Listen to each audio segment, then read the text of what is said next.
Okay. Sign off. Lalaki. Kasi malaking utak. Hindi nga yan ang puno ko eh. Nag-aral pa.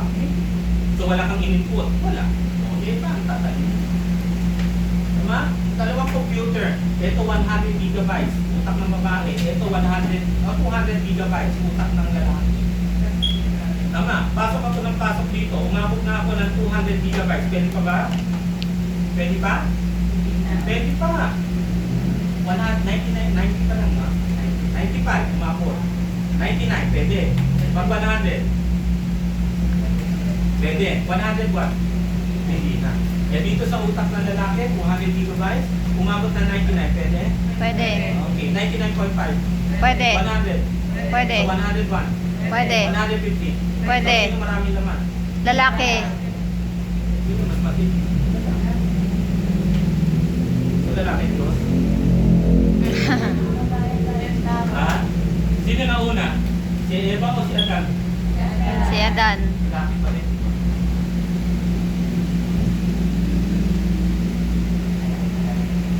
So, gusto yung mas lalaki? Oo, sin, nanganganak ako, sakit-sakit. So, tandaan nyo, iba-iba ang the way kung paano masaktan ng pasyente. Dahil iba-iba ang pain tolerance nila. Tama? Pareho kayong nanganak, normal spontaneous. Tama? At pag ako ay lumalapit, iba ini-interview kayo kung ilang beses kayo nanganak, ilan na pang anak mo, okay, ilan na ang lumabas, tama? Your graba, para, buta, okay. Tapos ikaw tinanong ko, sumisigaw ka sa pabeya, at sinabi mo, pangwalo! Umalis ka na! Sabi ko, magagalit. Ito naman, tinanong ko, ma'am, pagilan nila po, walo. Tahimik. Ano ginagawa mo? Online sabo. Ano po online sabo? Eh bakit po kayo nag-online sabo? Eh sabi ng OB ko, mukha daw makinis ang balat ko, kaya isi-CS na lang daw ako. Mukhang mayaman. May mga OB-GYN kasi na minsan, marami na ako na-encounter ng mga OB-GYN na pwede din namin i-normal, pero sinasabi niya, isi-CS na lang. At isa sa mga common na sinasabi nila, bumabada na ang fetal heart tone. Ibig sabihin, hindi na niya naririnig ang heartbeat ng anak mo. At iniisip mo naman, Diyos ko, 6 months, ilang months ko itong dinala, tapos mawawala man lang. Okay na paggastusan ko. Normal lang kasi sa Pilipinas, kapag dinadala mo ang naghihinga ng mong nanay, iniisip mo magkano gagastusin mo. Yes or no? Yes. Normal lang, pero pangit sa pandinig. Tama. Pero nangyayari yan. So, ganyan, no? So, iba ang pain tolerance nito sa pain tolerance niya. Kaya hindi po pwede siya sabihin natin, i-judge. CSCS, tama. Kapag taglamig, maaaring pumipilot pa rin ang sugat mo. Pero ikaw, taglamig, hindi na. Kasi iba ang bundilin mo sa bundilin. So, ganun ang mga pasyente, ha? Pareho silang sakit, pero yung isa na di-discharge, yung isa naman na admit. Dahil iba-iba ang katawan niya. Dahil meron kaming time na mag-surgery kami, inaatake sa puso na ng bigla ang pasyente na. Kaya nga bago kayong operahan, may favor kayo. Kahit gaano kagaling ang surgeon nyo, pwedeng mag-cardiac arrest ka o pwedeng magkaroon ka ng sepsis during the operation. Dahil iba-iba rin gawin ng mga ugat. Hindi yan ha. Yung bang kulay ng ugat? Dalawa? Ano yung isa? Ang kulay ng isa? Parang green? Okay, ano yung isa? Green? Ano yung isa? Red. Red. Yung green, yung violet, yung lavender, isa lang yun. Ano yun? Pink. Yung pula? Pink. Kita tayo sa blood vessels. So, anong mga blood vessels nyo? C, B, A. Ano yung C? Anong B? Anong A? Veins.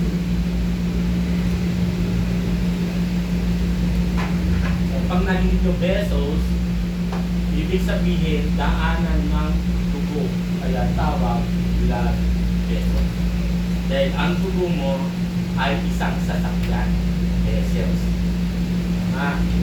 Okay. Capillary, veins, and arteries. So, nakita nyo yung daanan dito sa sa may bakery, maliit lang, no? So that is your capillary. Pag lumabas na kayo, that is Aurora Highway, Aurora Boulevard, so two-way na ba? Yes, that is your vein. Now, kapag nandun ka na sa EDSA, mas malaki na ba ang kalsada? So that is your artery. Okay, so malaki ang kalsada, so you expect na ang simento ay makapal o manipis? Makapal. Makapal. Dahil may pressure ang dumadaan o wala? May pressure. Truck o tricycle? Truck. Truck. So, sino ang mas madali pumutok? Si capillary, si vein o si artery? Capillaries. Yes, good. Kaya kapag mainit ang panahon, kapag nilalaghan ka, kapag febrile ka, ano ang nangyayari sa capillary? Pumuputok o hindi? Puputok. Pumuputok. Kaya dinudugo ang inumo o hindi? Dinudugo. Okay, good. Dahil ang ugat nyo ay nagdadilate kapag mainit o nagpo-constrict? Nagkukonstrict.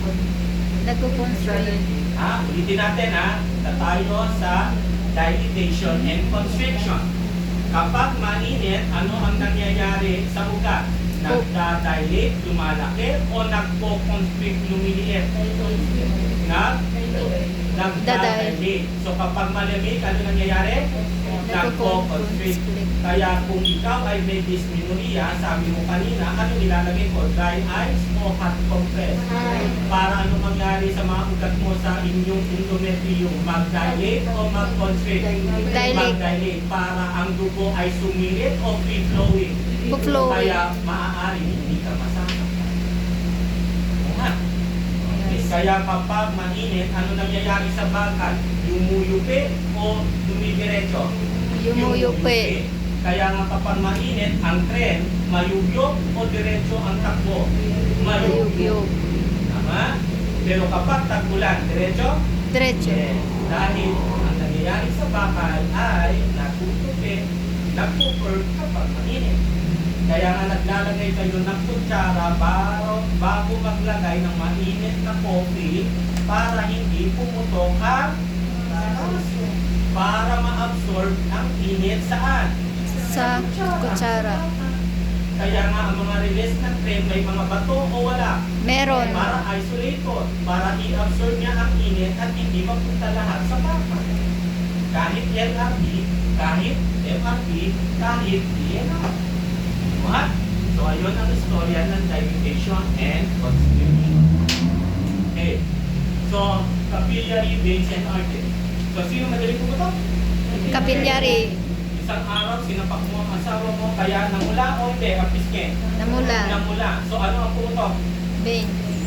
Vein. Anong ugat? Veins. Madala kayo, ha? Talaga nila. Capillary ka. Laliman mo pa ate. So, naisugat na yan talaga. Capillary na. So, naalala mo ang tubilog, tulip at saka roses. Kaya naawa ka. Tama ba? Iba ang awa sa pagmamahal. Tandaan nyo. Ha?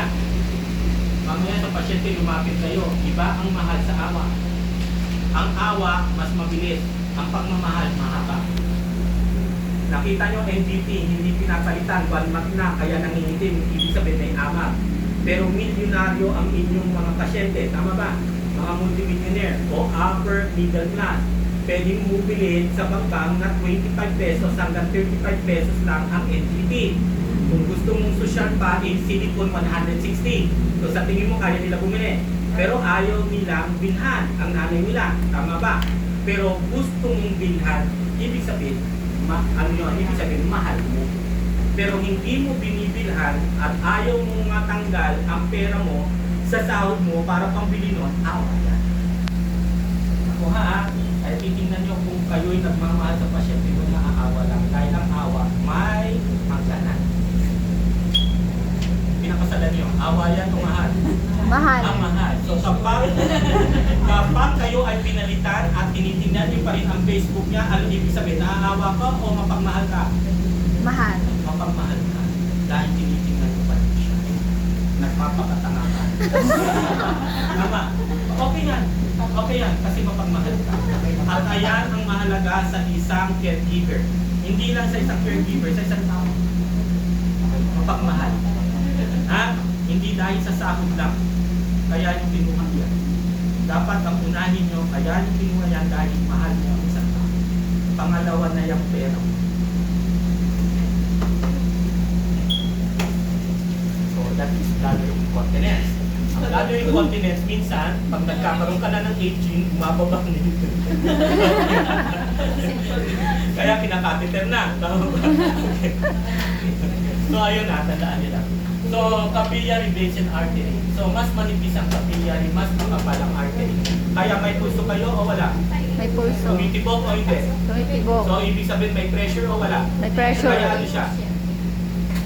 Anong ugat siya? Vein. Artery. Kasi may pressure. Kaya makapal o manipis? Makapal. O ano to? Anong pulse to? Temporal. Temporal. Carotid. Carotid. Yung braso na punta dito ah. Carotid. Ano to? Break. Letter A. Apical. Ito. Brachial. Ito. Rilo.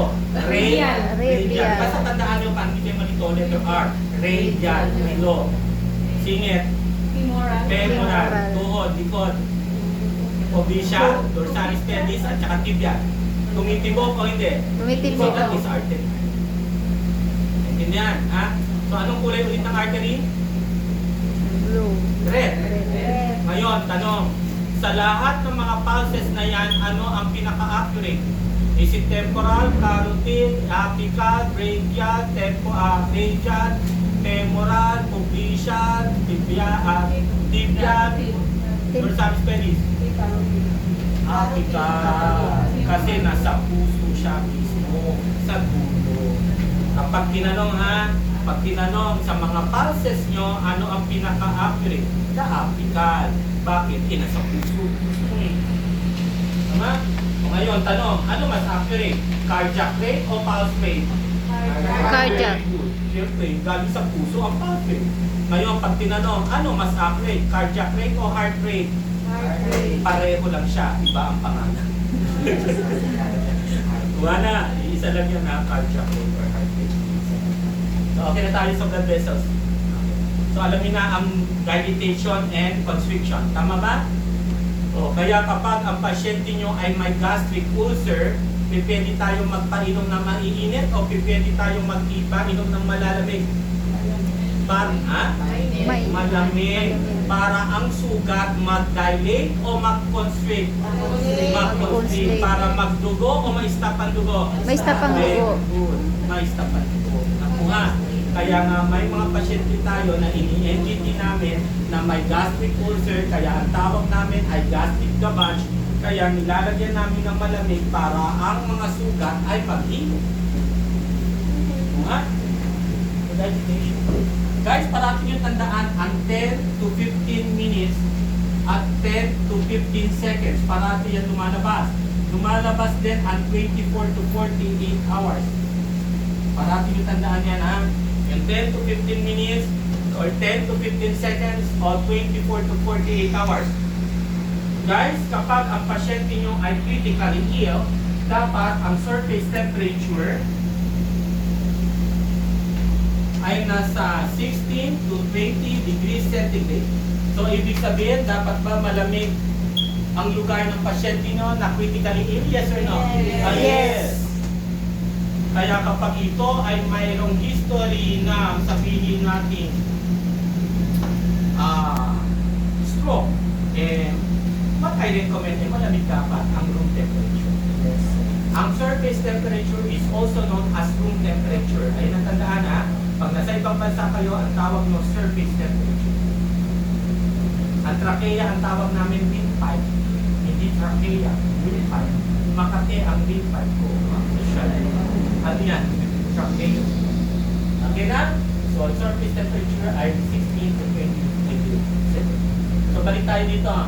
10 to 15 minutes or 10 to 15 seconds. Kapag ang pasyente nyo ay nagkakaroon ng hiccup, sino? So, ano ang remedy natin?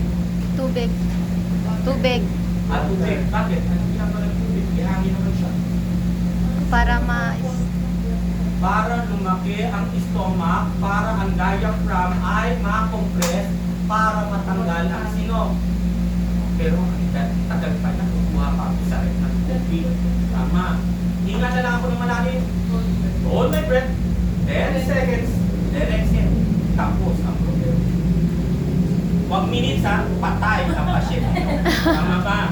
Dahil ang utak kapag wala blood circulation ng 3 to 6 minutes, patay ang utak ng pasyente. That is brain death. Tama? Brain Coma. death. Brain death. Tama? Kaya nga CPR ang inuuna niya eh. Compression eh. Tama? Para yung dugo na may oxygen pumasok sa utak. Kaya nga pinapagana namin ang puso ng pasyente para tumaas ang blood pressure para masugtayan ang utak.